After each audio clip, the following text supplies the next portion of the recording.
की बची हुई बाती का हमें क्या करना है। श्री हरि, वेलकम है आप सभी लोगों का मेरे चैनल में। दोस्तों, आज की वीडियो में हम जानेंगे कि दीपक की बची हुई बाती का हमें क्या प्रयोग करना चाहिए, इसके साथ ही दीपक की बची हुई बाती के क्या फायदे होते हैं। तो चलिए दोस्तों, वीडियो को शुरू करते हैं। उससे पहले मैं मेरे आराध्य श्री लक्ष्मी नारायण को मैं कोटि कोटि प्रणाम करती हूँ, मैं उनको कोटि कोटि नमस्कार करती हूँ। सबसे पहले दोस्तों, दीपक का महत्व समझ लेते हैं। जैसा कि आप देख रहे होंगे कि मेरे घर के मंदिर में दीपक जो है वो डायरेक्ट जमीन पे नहीं रखा है। आप लोग देख रहे होंगे कि मैंने इसे एक पात्र में रखा है, क्योंकि दोस्तों दीपक को कभी भी हमें डायरेक्ट जमीन पर नहीं रखना चाहिए। दीपक या तो हमें कुछ चावल का ढेर कर लेना चाहिए, उस पे रखना चाहिए, नहीं तो आप कुछ फूलों की पंखुड़ी को तोड़ लीजिए, यानी कुछ फूल को आप तोड़ सकते हो। उसके बाद वो आसन देकर आप इस तरीके से दीपक रख सकते हो। जैसे कि अब ये काम रोज संभव नहीं है, तो फिर मैं क्या करती हूँ, इस तांबे की प्लेट को मैंने खाली करके रखा। हमेशा ही मैं इस दीपक को ऐसे रखती हूँ, यानी दीपक को मैं आसन देती हूँ। तो आप लोग भी इसी तरीके से अपने घर के मंदिर में दीपक को हमेशा ही रखें। दीपक का विशेष महत्व है। दीपक जो हम जलाते हैं, इसमें कई सारी दिव्य शक्तियां प्रवीण हो जाती हैं। इसके साथ ही यदि किसी बच्चे को बहुत लंबे समय से बुखार है, बच्चा जल्दी जल्दी बीमार पड़ जाता है, तो ऐसे में आप दिए को पानी में डालकर 15 मिनट के लिए छोड़ दें। उसके बाद वो जो दिया पानी था उस बच्चे को पिला सकते हैं। उस बच्चे को पिलाने से यदि बच्चे की जो बीमारी है, किसी की नजर के कारण लगी हुई है, यानी बीमारी सही नहीं हो रही है, किसी की दृष्टि दोष लगा हुआ है, तो जल्दी से उस बीमारी से निजात मिल जाती है। खास बात ये याद रखनी चाहिए कि जल्दी जल्दी हमें अपने घर के दीपक को बदलना नहीं चाहिए। यानी जितना पुराना हमारे मंदिर का दीपक होगा, फायदा उतना ही ज्यादा होगा।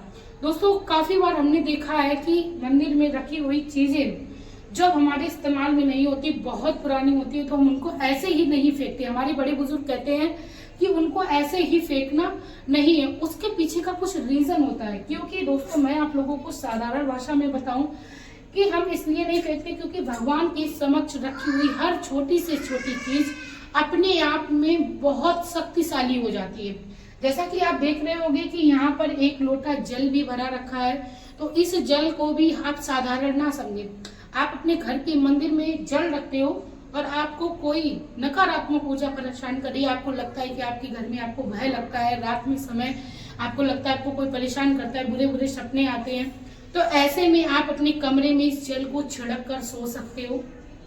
इसके साथ ही इस जल को आप अपने छत की बाउंड्री पर चारों तरफ डाल सकते हो, जिससे आपके घर में किसी भी प्रकार की कोई भी नकारात्मक ऊर्जा प्रवेश नहीं करेगी। ठीक है, तो इस तरीके से आप इस जल का प्रयोग करोगे। मैं इसके लिए एक स्पेशली वीडियो बनाऊंगी और इस पे सारा कुछ मैं आप लोगों से शेयर करूंगी। लेकिन चलिए बात करते हैं दीपक की बची हुई बाती का।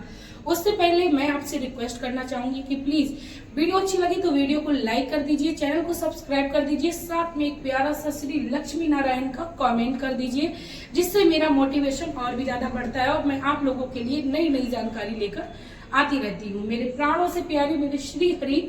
उसके बाद दोस्तों बात करते हैं कि अब इस दीपक की बची हुई बाती का हमें क्या करना है। क्योंकि मैंने बताया है कि दीपक की बाती को हमें कभी भी फेंकना नहीं चाहिए, ऐसा करने से घोर पाप लगता है।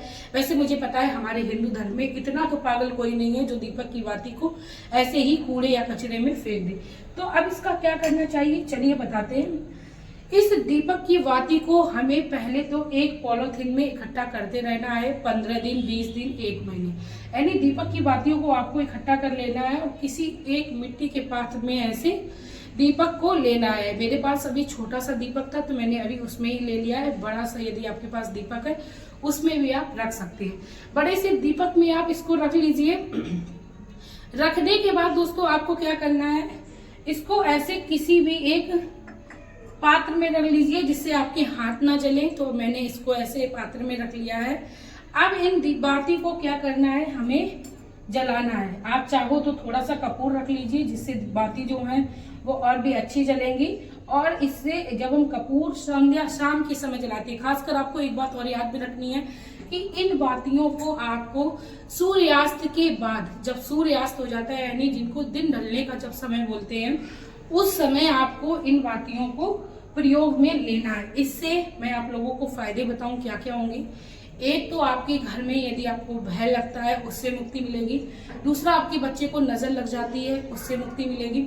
और इसके साथ ही आपके घर में आप देखेंगे एक नया प्रभाव हो गया है, भगवान की कृपा यानी दिव्य शक्तियों का आपको आभास होने लगेगा। ठीक है, तो आपको क्या करना है चलिए मैं बताती हूँ, साथ में और फायदे भी बताती हूँ। तो चलिए इसको करते हैं, जलाते हैं, इसको जलाते हैं। ऐसे आप ले लीजिए और इसको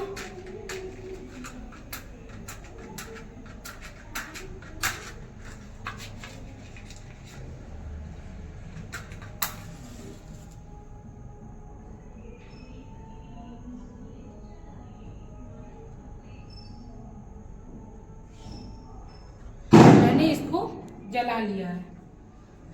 अब जलाने के बाद आप लोग देख रहे होंगे ये जो बाती हैं वो अच्छी तरह से, तो दोस्तों मैंने इसको जला लिया है।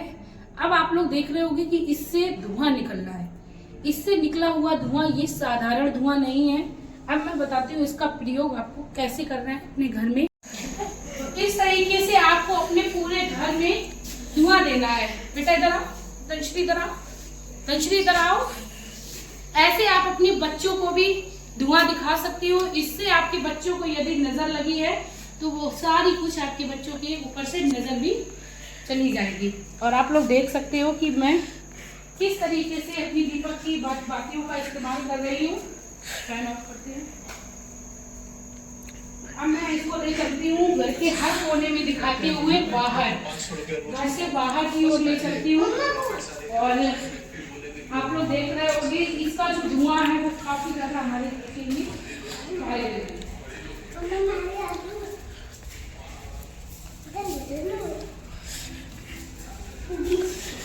इस तरीके से मैंने पूरे घर में धुआं कर दिया है। ठीक है दोस्तों, अब आपके मन में सवाल आ रहा होगा कि अब मैंने दीपक की बची हुई बातियों का पूरे घर में धुआं कर दिया है, अब इन बातियों का जो राख है उसको भी आपको फेंकना नहीं है। बहुत ही फायदेमंद होने वाला है आपके लिए ये नियम। आपको क्या करना है, जो दीपक की बची हुई बाती का जो भी ये राख रह जाती है, इसको आपको क्या करना है, इसको चाहे तो आप पुड़िया में पैक कर सकती हैं, नहीं तो आप तुलसी की क्यारी में भी डाल सकती हैं। तुलसी में की क्यारी में डालने के साथ साथ आप बच्चे को इसका तिलक भी कर सकती है। जब आपके बच्चे कहीं परीक्षा के लिए जा रहे हैं या आपके बच्चे कहीं कुछ ऐसे काम के लिए जा रहे हैं जिसमें आपको लगता है कि सफलता मिल भी सकती है, नहीं भी मिल सकती है, तो आप उनको तिलक भी कर सकते हो।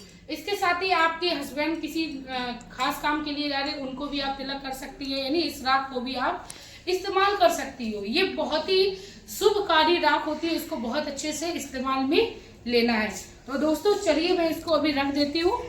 और आप लोगों को आई होप मेरी ये वीडियो बहुत अच्छी लगी तो प्लीज़ वीडियो को लाइक कर दीजिए, चैनल को सब्सक्राइब कर दीजिए, साथ में एक प्यारा सा कमेंट करिए, जिससे मैं आप लोगों के लिए बहुत सारी वीडियो बनाती रहूँ।